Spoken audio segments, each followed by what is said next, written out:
You think comfort is the goal. That luxury, ease, and convenience are making your life better. What if I told you the exact opposite is true? And comfort is slowly ruining you. What you're about to hear might piss you off, but it might also save you from a slow, silent collapse.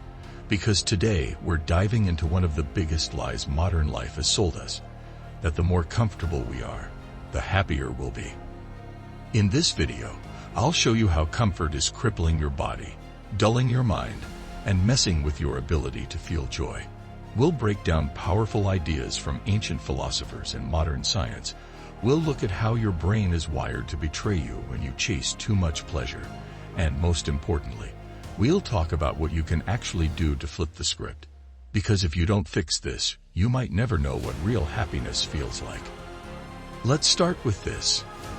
Imagine you're dropped into a time machine and thrown back 100,000 years. No smartphone, no heated blanket, no Uber Eats. You're walking 20 miles a day just to find water. You're chasing animals, barefoot, across the savannah. If you're lucky enough to catch one, you drag the meat back to your tribe, covered in sweat, cuts, and mosquito bites. That was life, every single day. And you know what's wild? Those people, our ancestors, had stronger bodies, sharper minds, and more natural joy than most of us ever will. Now fast forward to today. You get out of bed, grab your phone, scroll through TikTok, order coffee from an app, binge Netflix, drive to work, sit for 8 hours, then drive back and do the same thing all over again. You barely move. You barely think. And even though you're surrounded by convenience, you're more anxious, tired, stressed, and depressed than ever before. So what's happening? Here's the thing most people don't realize. The human brain evolved in a world of hardship. For 99.9% of our existence, life was full of discomfort. And so we developed a craving for pleasure, for ease, for rest, because those things were rare. That craving helped us survive. If you stumbled on a fat animal or a sweet fruit, you devoured it, because tomorrow it might be gone. But now, that same craving is driving us straight into the ground. Michael Easter, in his book, The Comfort Crisis, puts it like this. We are cacti in the rainforest. We're built for drought, but we live in a flood of luxury, and it's drowning us. It's not just metaphorical either. Comfort is physically changing your brain and body in ways that are terrifying. Let's talk about something called comfort creep. Every time we get a new convenience, a softer mattress, a faster food delivery, a lazier way to move, our standard for what counts as normal shifts. What once felt like a treat now feels like a right. And suddenly, the slightest inconvenience makes us lose our minds. Ever freaked out when your wife had dropped for 10 seconds? That's comfort creep. Your tolerance for discomfort shrinks until anything hard feels unbearable. And guess what? This doesn't just affect your patience, it rewires your brain. Here's how it works. When you chase pleasure, whether it's sugar, video games, porn, or even just endless scrolling, your brain releases dopamine. That's the feel-good chemical. But your brain doesn't like being out of balance. So every time you get a hit of pleasure, your brain balances it with pain. Dr. Anna Lemke, a psychiatrist and addiction expert, calls this the pleasure-pain balance. Imagine a scale. You eat cake, and the scale tips to the pleasure side. But to bring it back to normal, your brain tips it back by adding pain. And if you keep indulging, the pain side doesn't just balance, it starts to dominate. That's why people who overuse opioids often end up with more pain than they started with. It's called opioid-induced hyperalgesia. The same thing happens, in smaller ways, with everything. Your favorite treat stops being a joy and starts being a crutch. You're not eating it for pleasure, you're eating it to avoid pain. And it gets worse. Over time, your brain adapts. You need more and more pleasure to feel even okay. and you feel worse and worse after each high. That's called neuroadaptation.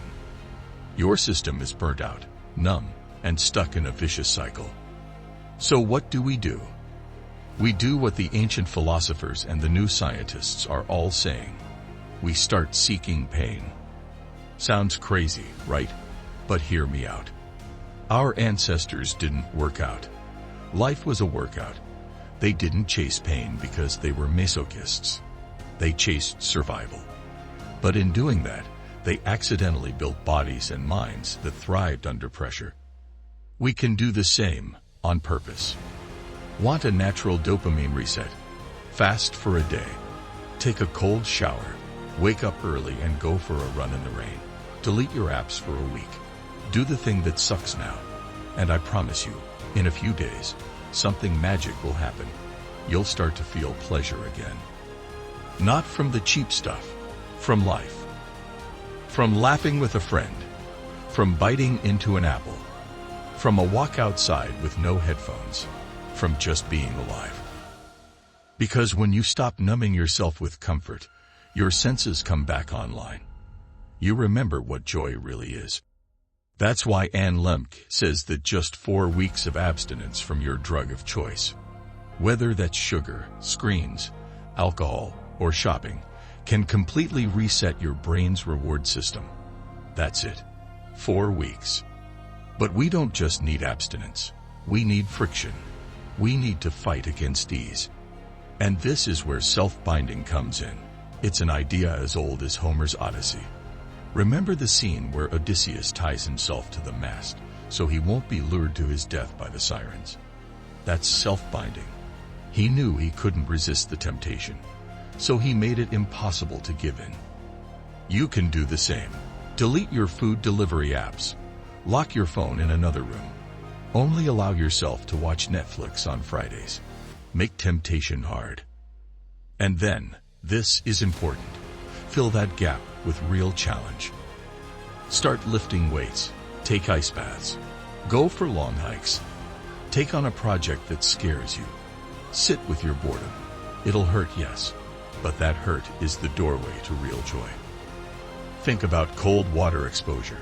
It's miserable. For about 90 seconds. But then your body floods with feel-good chemicals. Dopamine, norepinephrine, serotonin, that last for hours. Same with exercise. The pain is temporary. The glow is real. This is the paradox. To feel more pleasure, we have to choose pain. Not suffering for no reason. Not trauma. Not chaos. But voluntary discomfort. The kind that pushes your limits. The kind that makes you stronger. Even the ancient Greeks knew this. Dio Chrysostom said that the man who avoids pain ends up feeling nothing at all. Not pain, not even joy. And Diogenes, the barefoot philosopher who lived in a tub, believed that despising pleasure was the greatest pleasure of all. He rolled in hot sand. He hugged icy statues. He walked barefoot in the snow.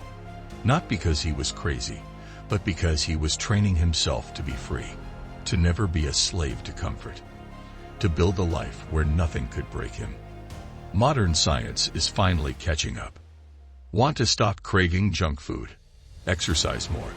Want to stop doom scrolling? Sit still. Want to actually be happy? Stop chasing happiness. It's not about being a monk or living in a cave. It's about reclaiming your resilience.